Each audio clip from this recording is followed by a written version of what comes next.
reason why he's called a Legends figure.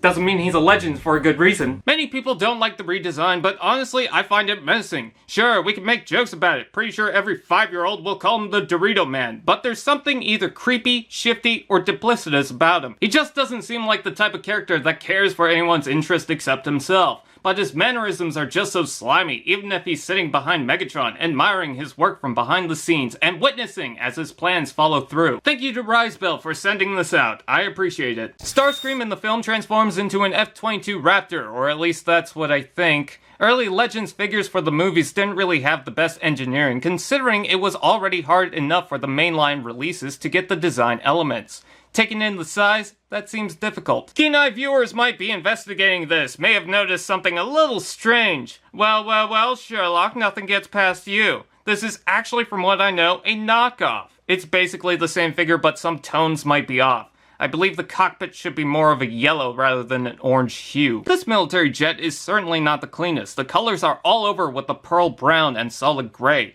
Flip them underneath and that's awkward. I mean, I'm not one to usually care about jet kibble, but you could tell they didn't know what they were doing with the arms. Also, there's an open cavity that looks suspiciously like the cockpit goes in there.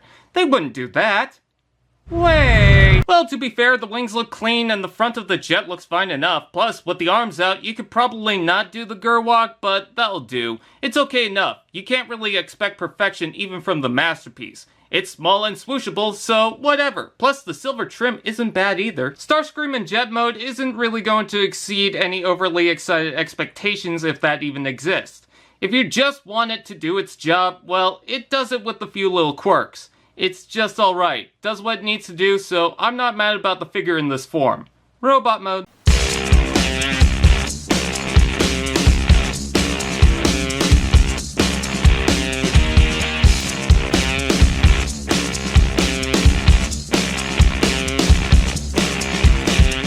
In robot mode, well, this is certainly a figure. Can't say it's a good looking figure though. The size and change in theme really seem to push it back. I think working along concept art also destroyed it, but man, if you're not buying it as a trinket, then you're likely gonna get disappointed. I could see this as Starscream, but it just winds up looking like a kite with streamers attached to it.